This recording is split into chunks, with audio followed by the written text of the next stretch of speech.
السلام علیکم ورحمۃ اللہ وبرکاتہ۔ آپ تمام حضرات کا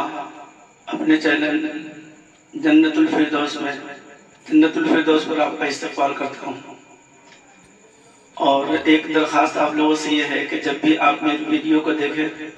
سب سے پہلے میں خود بھی پڑھوں گا اور آپ لوگوں سے بھی درخواست ہے ایک مرتبہ لا الہ الا اللہ محمد الرسول اللہ صلی اللہ علیہ وسلم پڑھ لیں۔ کبھی آپ اس کے اوپر غور کریں گے تو کبھی آپ کو خود بخود یہ بات سمجھ میں آئے گی۔ پورا دن گزر گیا ہوگا، پوری رات گزر گئی ہوگی، 24 گھنٹہ کا آپ کا وقت گزر چکا ہوگا، لیکن شاید کبھی ایسا بھی ہوتا ہوگا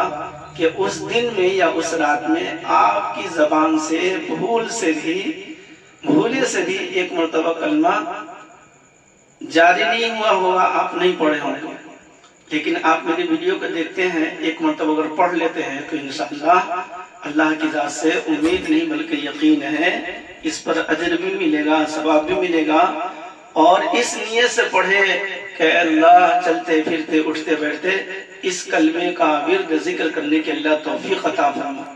جو اپنی زندگی میں جتنا زیادہ اس کلمے کو پڑھنے والا ہوگا، انشاءاللہ موت کے وقت بھی یہ کلمہ ہمیں یاد ہوگا۔ اگر آج ہم نے کلمہ پڑھا نہیں، رات میں ہم نے پڑھا نہیں، سارا دن گزر گیا، پوری رات گزر گئی، ہم نے کلمہ پڑھا نہیں، ایسا نہ ہو کہ یہ کلمہ ہمیں مرتے وقت جو ہے آخری وقت میں یاد نہ ہے۔ اس لیے اس کلمے کو زیادہ سے زیادہ پڑھنے کی ضرورت ہے۔ اللہ تبارک و تعالیٰ نے دنیا میں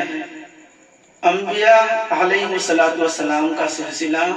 رکھا آپ صلی اللہ علیہ وسلم تک۔ جب آپ صلی اللہ علیہ وسلم دنیا میں تشریف لے آئے تو اللہ تبارک و تعالیٰ نے خاتم النبیین کا لقب آپ صلی اللہ علیہ وسلم کو عطا فرمایا کہ آپ کے بعد اب کوئی دوسرے نبی اور رسول نہیں آئیں گے، لہذا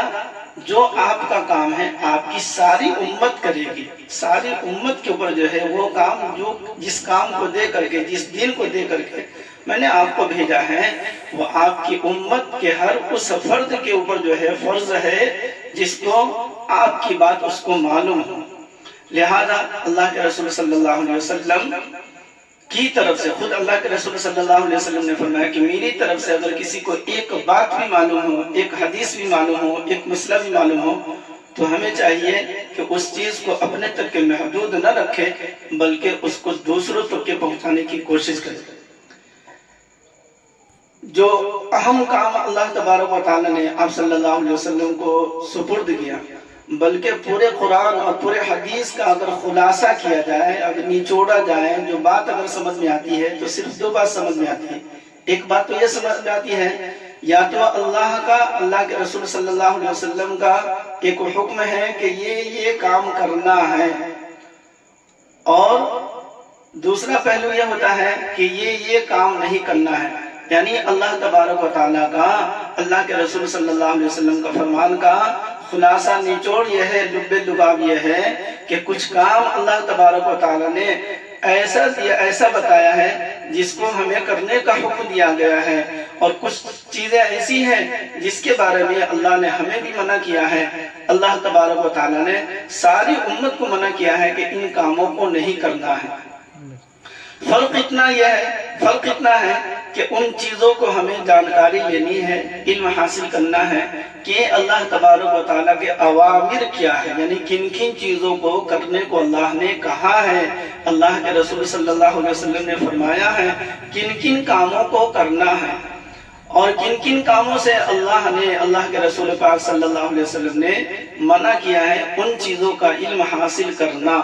خود بھی بچنا اور دوسروں کو بھی بچانا،